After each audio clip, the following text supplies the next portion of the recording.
ہیں کہ اپنی محفلوں کو مزین کرو، زینت دو بذکر علی ابن ابی طالب، علی ابن ابی طالب علیہ السلام کے ذکر سے اپنی محفلوں کو روشن کیا کرو، اپنی محفلوں کو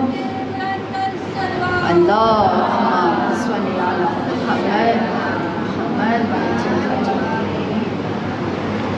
بخوشنودی امیر المومنین بابا سے بلند صلوات پیش کیجیے، اللہم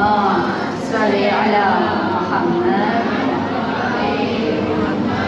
اپنی محفلوں کو، اپنی زندگی کو مزین کرنا ہے، خوبصورت بنانا ہے، کیوں؟ کیونکہ پھر آگے یہیں پر رسول کا قول ختم نہیں ہو جاتا، پھر آگے کہتے ہیں اس لیے کہ علی کا ذکر میرا ذکر ہے، اور میرا ذکر رب کریم کا ذکر ہے، اور رب کریم کا ذکر عبادت ہے۔